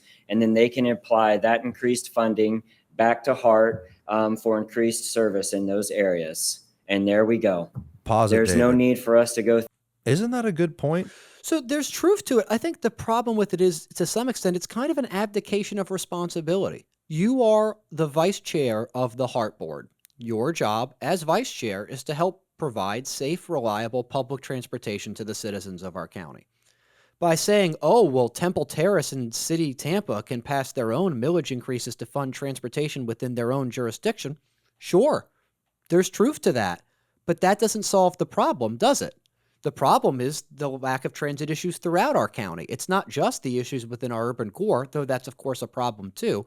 But ultimately, this is like an abdication of responsibility. It's washing my hands of something because it's hard. But because is he it's right difficult. though? I mean, maybe those people in rural areas are they're not going to use this transportation anyway. So his point's basically, why should they pay for it? Why don't the local I think municipalities there would increase be their truth taxes? to that if you weren't trying simultaneously to expand the urban service corridor. If you're trying to bring density further and further out into the county, if you're not trying to do that, if your goal is to preserve the rural and ex-urban integrity of those communities outside of the city, you know what? I think you would have far more of a point there. But the reality is you can't push density and be anti-transit. So Because now you're compounding the issue of congestion. You're making Right. things worse. Right. Okay, continue, David. I also think Commissioner Myers was at 227. Yeah, she makes I want to give a big shout out to my work. Well, mom. let's finish with Wastel and then we'll move on to Commissioner Myers. Through any of this exercise and wait for it to get the Hillsborough County Commission, where it is almost certainly going to die, because the Hillsborough County Board of County Commissioners consistently reduces property taxes and burdens on our residents. We do not increase their cost of living and their cost of doing business, which is exactly what an ad valorem tax is. So whatever we decide here today, again, it's an exercise in futility, and your appropriate city councils can easily and quickly get this done for you. So pause it, David. So he's basically saying it's not going to make it through the county. This is all just a waste He's of time. speaking for people who are not himself. I mean, listen, he very well may be right. He very well may be right. Maybe there aren't 4 votes. Well, I traditionally considering what the county commission has done, I mean, Yeah. he's probably right. He very well might be. I think the question ultimately, though, is in the end, right? If we don't find a way to finance HART, HART is going to go away. And the reality is, whether a person like Wastel wants to admit this or not, HART does serve folks, both in the city and the county, who need it. Period. Well, it's the Hillsborough area. Regional It's not the Transit. Yep. Tampa area, And again, right? It's every single person who can't drive a car, every single person who doesn't want to or can't afford one or has a physical disability.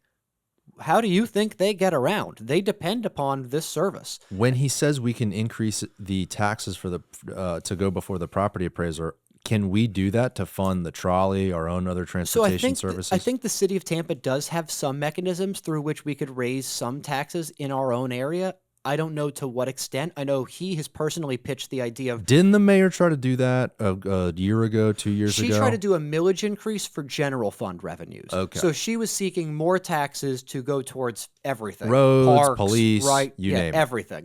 And frankly, was roundly rejected. Right.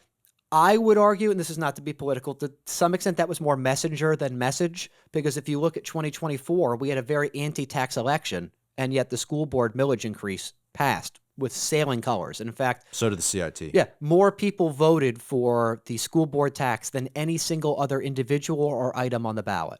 It did better at the ballot than anybody. Yeah. So in an anti-tax environment in which Republicans swept Hillsborough County, people still voted to tax themselves for teachers and schools. So I'm hard-pressed in suggesting that the problem of the Tampa millage increase was the substance. I think the problem to some extent was the messenger. And I think that's why you found it rejected, I believe, by a 5-2 council vote. Yeah, it got squashed pretty quick. Yeah, and Okay, continue, David. Yeah. Does Wall still have more to say? He might have been done. Well, I guess we have. Thank you, board member. Anyone else? Okay, I'll give my thoughts really fast if I may before Let's we hear vote. Vieira, though, right? I mean, he's he's also on Tampa City a lot Council. of journeys as a board, especially since CEO Drainville came in, where I think we've done a lot of things together whenever it comes to personnel issues and dealing with some of our structural issues on the board. This is one that comes down to philosophy as opposed to how to run personnel things. And we're going to have disagreements here. For me, this is about just doing what's right. And when I take a look at the way that we fund our mass transit system here, the right thing is to ask for people to do more. That's never easy as an elected official. There are tax increases I voted against. There are some I voted for. But here, I think it is undisputed that we are running a transit agency in Hillsborough County that is woefully underfunded. And as board member Schisler has said, there's no other way to properly fund this. There's no other way to properly fund this agency. Temple Terrace I City wanted to, Councilman and I've said it before, and Schisler, I'll say it he again, has been a salute lion board on this member issue. Schisler A and all the folks lion. in the committee. He has been fighting tooth and who nail. have done so much to put this forward. Folks can say, well, it's going to die in the county commission. Maybe that's so. That's the will of the voters in terms of the county commission. We all respect that. But sometimes you got to also take a stand. Yeah. And sometimes you got to say, you know what? This is what leadership This looks option like. Well, good exists, for Vieira and the for really option exists championing through this. And like, elections. Listen, it is so easy to say no. Politicians have made careers out Right. of saying no. You know what's hard? Leadership, doing big, bold things. It's really easy to abdicate yourself a responsibility and say this is someone else's problem. Yeah. It's the city of Tampa's problem. It's Temple Terrace's problem. No, this is leadership. This is saying it's all of our problem. We're all on this boat. It sinks or floats with us all on board, regardless. And I think when you juxtapose what Commissioner Wastel said against what my old boss Commissioner Myers said, Commissioner Myers said, we've been talking about this for years. well, we haven't heard Here, Myers well, yet. Let's play the clip that's from Commissioner Myers. I love the juxtaposition of the two. About this for years, so I think now's the time that we take some action. I'm going to move. Literally that for simple. approval We've been change. talking about this for years. Now is the time to take some action. Politicians out there, take note. This is how you get things done. Well, we'll go. What's the motion here? The board member Basically, to Hartfield increase before the you Yeah, went in, limit, she right? makes the board member motion had for seconded that. Hart's board So to vote motion by as to board whether or member- not it should change its charter to allow it to go up to a Increase in full mill. revenue, I will Who are all these support people? that. So this is all the folks who are members Thank of the you, HART board board. member. Here, pause it real Board quick. member Myers. So it's a 50. Yeah, let's go back to explain the HART board. Yeah, let's go back to the Brady Bunch screen real quick. So it's a 15-member board. So some folks you can see, some folks you can't see. But you have Commissioner Gwen Myers, you have County Commissioner Joshua Wastel, County Commissioner Donna Cameron Cepeda, County Commissioner Christine Miller. You have Temple Terrace City Councilman Gil Schisler.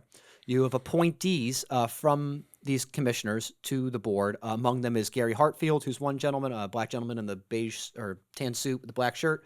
You have Marvin Knight, who's the gentleman with the bald head on the far left. You have a couple other folks who are state appointees. One is named like Andrew Nesbitch or something like that, or I forget. I'm getting it wrong probably. And then you have John King. Those are appointees from the state. You have Dave Mechanic, who's an attorney here in the city.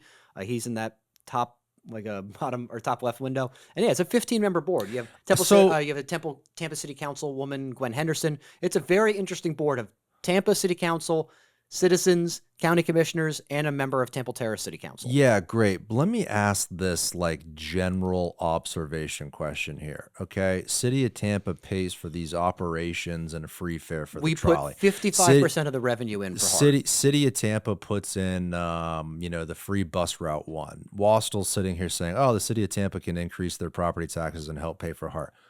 What's the point of HART? I don't understand. What are these people doing all day? If it's the most underfunded thing ever, they're not voting for increases. This county commissioner says, we're going to squash it anyway. I'm going to be very polite when I say this. HART has also had a lot of its own problems. HART has gone through CEOs the way that Destiny's Child goes through members. I mean, it's not great. Yeah. They've gone through 4 CEOs in the time I've lived here. So this is not just transportation issues. This is like a broader HART is the problem. HART issue, organizational. The gentleman with the glasses and the blue shirt next to Wastel, that's the new CEO, Scott Drainville. He used to be, I believe, the head of the facilities management division. Guy's got a good reputation. He's been within HART for a long time. He's taking over for 3 straight CEOs that have either been investigated and or fired or just investigated and had to resign. What do you mean? Literally 3 different people? Oh, the last one, Adelie LeGrand, committed what I would consider probably criminal acts. She probably committed fraud, and she's lucky she wasn't criminally investigated. She had an employee who she knew was doing double duty, working as the comms chair for the New Orleans Transportation Agency at the same time. So people on this show comment all the time about light rail and some of these very forward-thinking things about transportation. We can't even get the freaking streetcar extended. You're telling me they've gone through 3 CEOs. They can't find the money to even operate the streetcar. 4 CEOs in 7 years.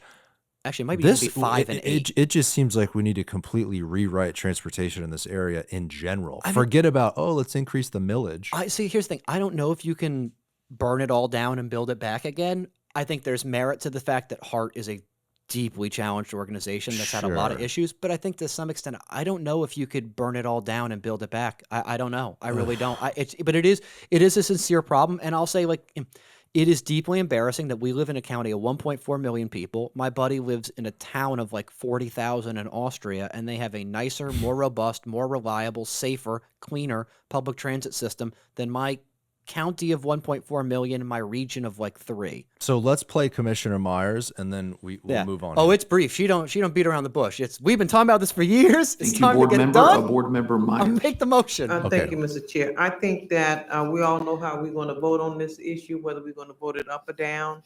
We have been talking about this for years. So I think now's the time that we take some action. I'm going to move for approval to change the half millage to 1% millage to move forward. Second. Member, we have, in Board Member Hartfield, before you went in, Board Member Knight seconded that. So motion by Board Member Myers, seconded by Board Member Knight. Thank you, ma'am. Board Member Niebuhr, go ahead, sir. This is one of the new Mine was a gentlemen who was comment, appointed by DeSantis. Prior to the motion, and that is to say that this change, as I understand it, simply allows us to collect up to 1 mil to support the agency. It doesn't necessarily mean that we would. And given that it has to go back to the membership and to the voters, it's a very long pole in the tent, given the constraints on the agency as described earlier by the CEO. This doesn't mean we're increasing taxes via the ad valorem. It just gives us the ability to send it so to the should it voters. And pass, he was a yes once vote to his makes it credit. through the next steps. And I think, listen, this well, is hold the on. Let's see. responsible thing to do. Can we see who votes yes and who Okay. votes no for this? Yes, sir. we Board Member can. Willis. I always go last. So fast I don't wanna forward, we've interrupt. seen I didn't say Wastel. anything in the pre-discussion because it's kind of political theater, but I have good news for everybody that wants to increase the millage rate for transit, particularly since we have now said, I think, 7 times that increasing the millage rate will in no way increase the service to the unincorporated Well, area, hold on though. which is Pause it, something David. that we- Why is he saying that the increase in the millage rate will not increase service? So this is the tough part. Even if we increase the mill to 1 mil, we won't be able to add a single new route. What? Why not? We will only be able to increase headways. What Yeah. does that mean, headways? So in other words, even if we double the property increase to HART, we Right. literally still don't have the money to necessarily add new routes. All we could do is get to basically where we were pre-COVID with better headways. So like buses that are instead running only an hour are running every 15 or 30 minutes instead now. Why don't you keep those lines at an hour and add a new bus route? Because candidly, the ridership is so selected among those certain routes that the goal really is to engender ridership, further ridership on those routes. That way you can build up the system as opposed to trying to just like scatter bus routes to random parts of the county. What's the federal grant HART got close to $30 million to build some new facility? A heavy fleet maintenance facility. They were having huge, ungodly problems. As a commissioner aide Has this board tried to have conversations with the Florida Department of Transportation and the state, yes. or with the federal DOT to try to get some help? I mean, we have a lot of people here that are completely underserviced in transportation, and we have been for decades. I don't know about the feds. I know for a fact that Councilman I Vieira just smell shit. I just smell shit. Like, what's going on? Yeah, I mean, listen, you're not wrong. I mean, it's a really challenging thing. I'll give you a great example.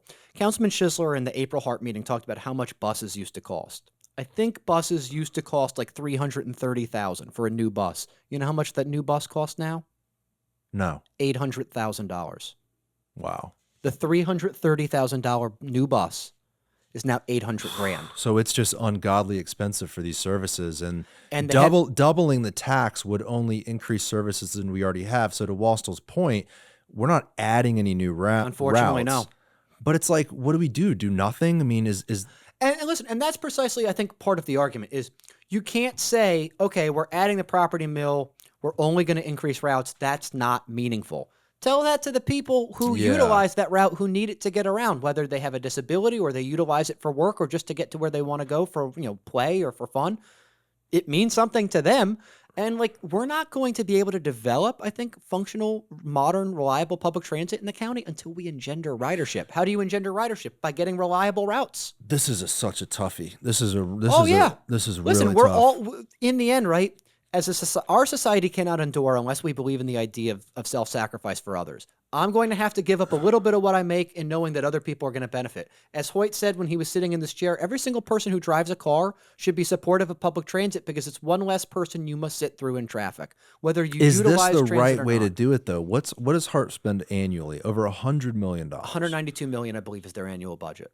And this new increase would put them at. I forget the precise number, but to Hustle Wassell's point, it would only allow them to increase the reliability. You're increasing, But in route terms frequency. of money, I mean, it's not.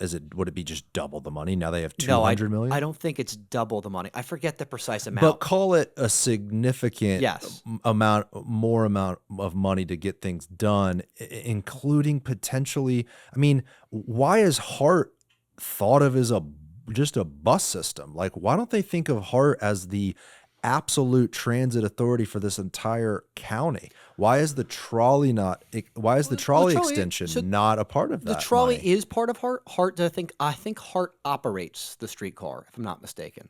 I'm pretty sure they also do The the city maintenance owns of it. the streetcar. Yeah, you're right. But it's like, if you can increase the millage and HART now receives more money, you're only going to put the new money towards what? Increasing bus service that we already have. Yeah. Why not put the money towards something a lot of people in the urban core of Tampa use, is the streetcar? But then it brings Wassell, and where, to his point, why the hell do people in the county want to pay for that? Yeah, right? I mean, that's listen, basically what his point I will is. say, if Commissioner Wassell's point were to be people from the county should not be subsidizing the streetcar, I think that's a perfectly fine, Right, but we're talking about sensible buses here, so that's why I think you're bus- saying yeah, it's like buses are different because some of the county is serviced by buses, and some folks in Sun City and Brandon, that's their lifeline. Yeah. That's how they get from point A to point B. I'm sure it's not a lot because we've had to minimize services post-COVID, but government should be about doing good for people, not about finding ways to undo the things that are working. We should be building on our weaknesses to make them strengths, not making our weaknesses weaker.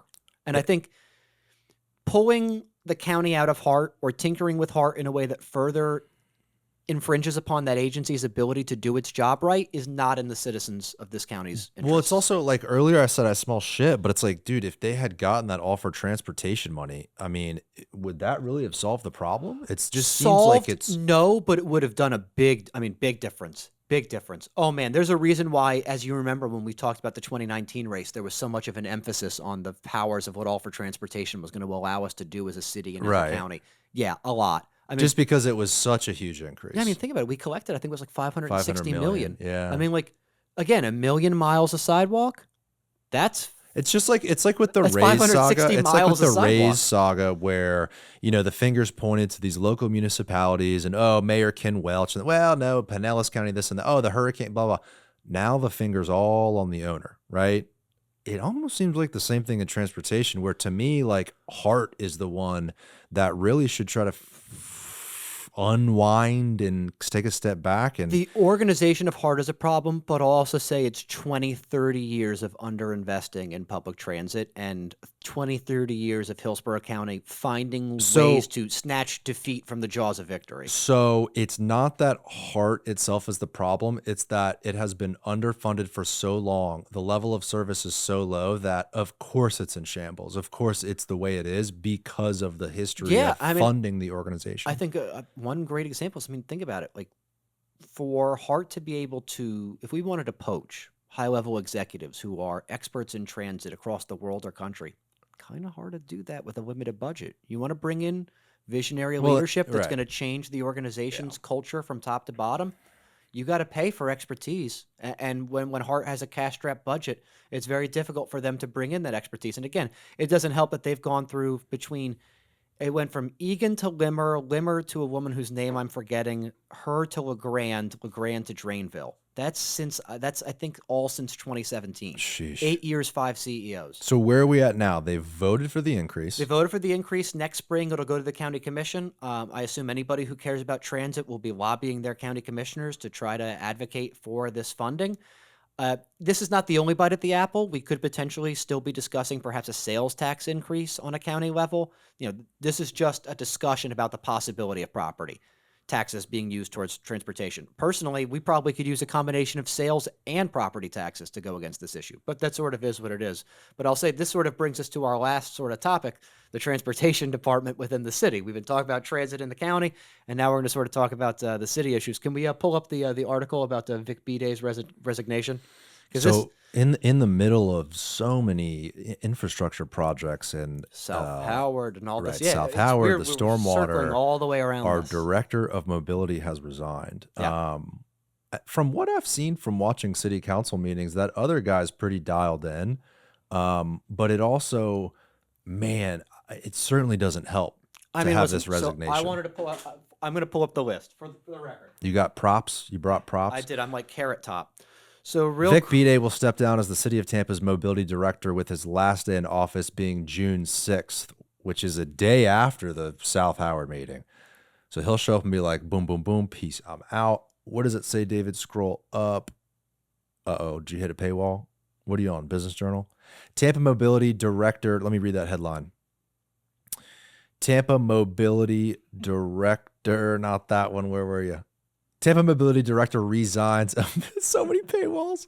Resigns amid ongoing lawsuit and department shakeups. Let's just, for future episodes, I'll give you my logins, David. I don't know why we haven't done that before, so we don't keep hitting now paywalls everywhere.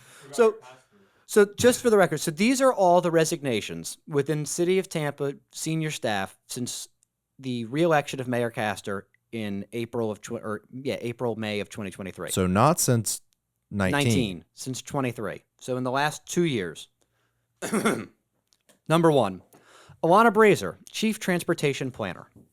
Kayon Henderson, Director of Housing and Community Development. Nicole Travis, Administrator for Development and Economic Opportunity. Erica Moody, Director, Community Redevelopment Agency. Elise Strumgo, Deputy Administrator for Development and Economic Opportunity. C.T. Harris, Small Business Navigator. Stephen Penson, Planning Director. Gina Grimes, Tampa City Attorney. Whit Reamer, Sustainability Director. Vic Bidet, Mobility Director. Dana Jurgensen, Transportation Engineering Manager. Those are important positions. 11 senior positions. How does that compare, almost though, to one every other month? But how does that compare? I mean, is that a normal thing? No, that is decidedly abnormal. That is like if I were to grow a horn through the middle of my forehead right now. So other singular terms, maybe 1 or 2 people resign. Yeah, and there's always kind of, I think, a traditional pattern of some folks who, after the second term, maybe they step out for gigs in the private sector, having built up their resume. That's usually the path. That right? definitely happens.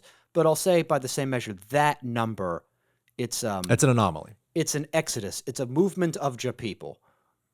It's why? I mean, well, I think part of it stems from we can talk about a strongly worded letter that was sent to Tampa City Council. Pull up that article in the Times, David. Strongly worded letter. The Times broke. Was it yesterday or today? Yeah, this was yesterday. This was last night. Scroll up. No paywall. Are you on a private browser? Okay, I hope the Times isn't watching. They're going to shut this shit down. Tampa Council discusses decorum after Mayor pens strongly worded letter. Mayor Jane Castor sent the letter with concerns about treatment of staff to City Council Chairperson in March.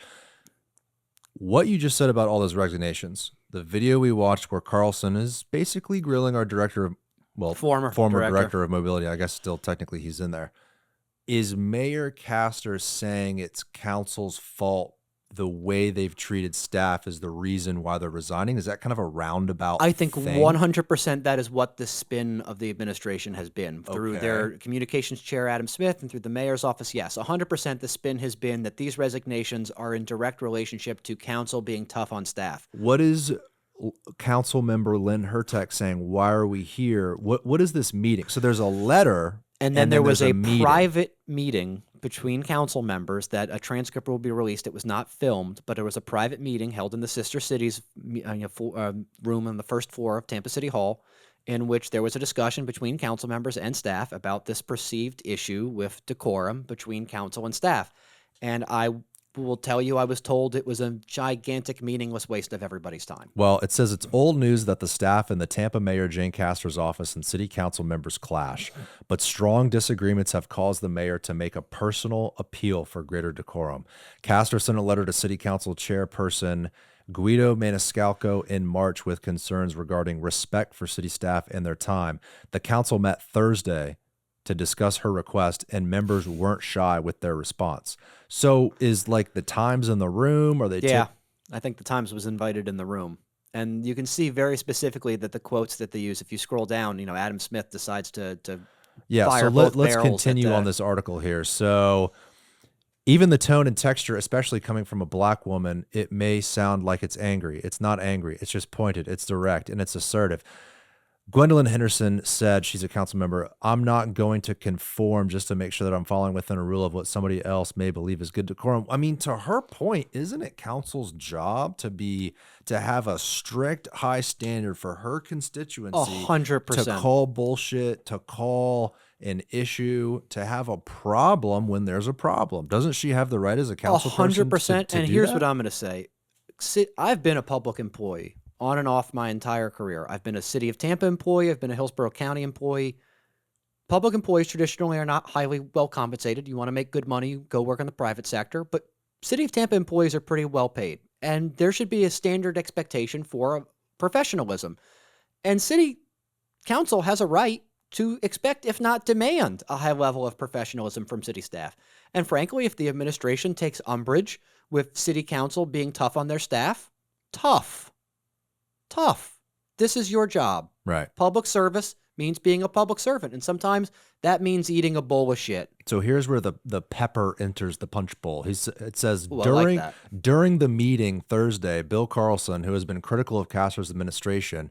Now, why didn't they put council person for everyone else, but then just Bill Carlson, who has been critical of Castor's administration, said staff have lied in public and are conducting unethical, quote, dirty politics, quote, with the South Howard Flood Relief Project. It involves digging up parts of Howard Avenue, which have drawn objections from business owners. We talked about that earlier. Carlson, who may be a contender for the city's next mayor, has also been critical of former Mayor Bob Buckhorn, who is likely running again and aligns closely with Castor on many top policies and priorities. We have an administration that's not transparent, a quote from Carlson. Castor has 2 years left as Tampa's mayor. Her tenure has experienced internal strife with a number of senior staff leaving their positions. The city announced Wednesday Vic Bede, Tampa's director of mobility, is resigning. Some employees who have left said they faced retaliation for speaking about a toxic work environment in the department. Whoa. Yeah. And one employee alleged gender discrimination from the department's leadership. Yeah, the city is potentially, to my understanding, this is facing ongoing litigation. To my understanding, an equal opportunity employment complaint had been filed against the city of Tampa by one of the employees who I mentioned, who felt she was discriminated against for being a new mother. She felt she was discriminated against for needing time to work from home or be at home with her newborn child. And yeah, that resulted in a number of both, I believe one individual was terminated, and then I believe 4 resigned in protest. And it completely gutted our mobility department from a lot of mid-level and senior level executives. So Carlson says many of the people who have left the city's office did so because the mayor or her staff, quote, threatened them. But Vic Bede said, director of mobility, in a statement, I feel it's the right time for me to take a break, recharge, and reflect before moving on to my next professional chapter. Man, that's a chat GPT statement if I ever heard one. It's a little bit hearsay on both sides right there. Then you have practically every city council meeting features Mr. Carlson attacking Mayor Castor and the public servants who work for her. Smith said, this is who? Adam Smith. Yeah. Where's the beginning of that quote? Why does it just say Smith said? Does it announce? Spokesperson Adam Smith said Bede did not leave due to workplace concerns. Then Smith goes on to say... basically blames it all on Councilman Carlson. Mayor Castor has barely even acknowledged his toxic hostility because it's a distraction from all the good work being done for Tampa residents in collaboration with every other council member. This feels like a White House press conference where you get the person out there who's just basically It was the out. biggest inauguration in history. Right. Has that traditionally been the role? No, of the absolutely not. The comms chair of the city of Tampa is supposed to be communicating positively on behalf of the city of Tampa. They're not supposed to be out here taking the flamethrower to members of council. This is quite a long thing that the director of communications is going on about. Anyone who knows Jane Castor knows the idea of her declaring war or threatening anyone is absurd. That's just not who she is. Henderson disagreed with Carlson's statements, saying she wasn't going to take heed of any war on city council rumors. So there's disagreements within council about this, and then there's clearly some issues between the administration and city council. And listen, like, this is not to be critical, but simply to state a matter of fact. Mayor Castor, in the 2023 election, endorsed candidates against 3 of the individuals who were sitting on city council. She endorsed Joe Citro over Alan Glendenin. She endorsed her mother-in-law, Janet Cruz, over Lynn Hertak. And she endorsed Blake Casper over Bill Carlson. Publicly, you mean? Publicly. Okay. Publicly. So, you know, these endorsements were included on the materials provided by these candidates to citizens and voters. Well, wouldn't that mean that there's a little bit built-up animosity with those elected council Absolutely. members? And for the record, that is unprecedented. Mayors do not endorse in city council races because you know that you're going to have to potentially work with that individual. It's deeply unprecedented. And this is giving big Spider-Man meme energy. It's your fault. You're the culture problem. Right. Well, it says right here in the article, part of the acrimony between Carlson and Castor is that during the 2023 election, Castor, along with other elected officials, gave money to independent political committees that sent out mailers attacking him and Hertak during their campaigns. And that's not that's a real thing. And that's more than that. They also supported Councilman Miranda and former Councilman Citro. Councilmember Louis Vieira said it was one of the most divisive municipal elections he has seen, and it may be impacting council still. Definitely. 100%. I think the residual ripples of the 2023 election are being felt on city council even as recently as Thursday. Are expressed in this Times article right here. 100%. And in the letter that Castor sent to city council. Yeah, and so let's break this down. I got a shout out to all the mothers out there. Mother's Day trip. I got a roll for. My phone's on Do Not Disturb. My wife has probably been pinging me. We are ready, Dad, with the beach emoji. We're doing a little staycation out there. There you go. Let's talk about, as we wrap this up. By the way, this has been awesome. Yeah. This has been really cool. We're going to do this again. 100%. I hope people have enjoyed it. Talking about Tampa politics. We're spitting facts. We're being neutral. I think we've injected personal opinions that have been helpful, but also mostly me. Yeah, mostly you. But you've done a good job. I'm actually proud of you. And just so everyone knows, I know I'm restrained. Yeah, absolutely. I talked to Jason before this. I'm like, dude, you got to keep it cool. You got to keep I it wanted cool. to be a little extra spicy this morning. But listen, what does this mean? Right? This is pretty serious stuff. I think you will see this dynamic of the fight between city council and Jane continue to not only play out on city council for the next 2 years, but I think it will take a very chief role in the next mayor's race because you will have this debate over a continuation of the last 8 to 16 years, you know, Mayor Buckhorn, Mayor Castor. Right. Does the city of Tampa want a break from this, system? Are we looking for something new? Or are we looking to go back to Mayor Buckhorn?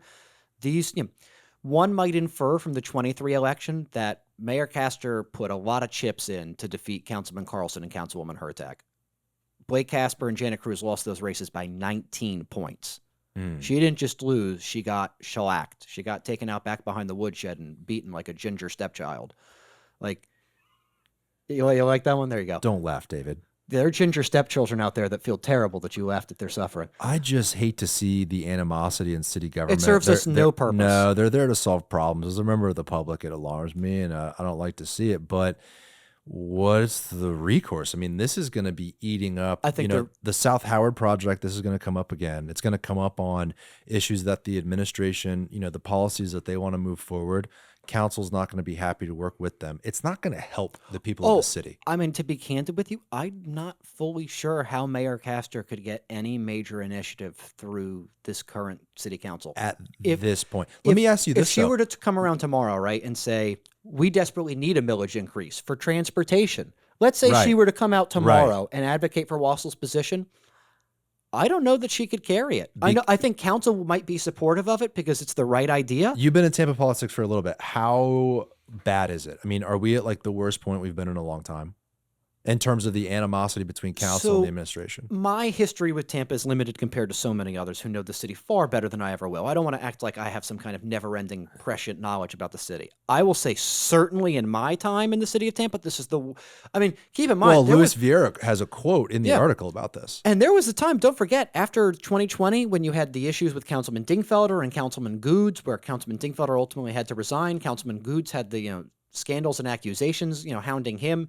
Those were some ugly times on council. You had members of council encouraging other members of council to either resign or withdraw from certain positions publicly. It got very, very, very ugly on council during that summer of 2020 and after. This is worse.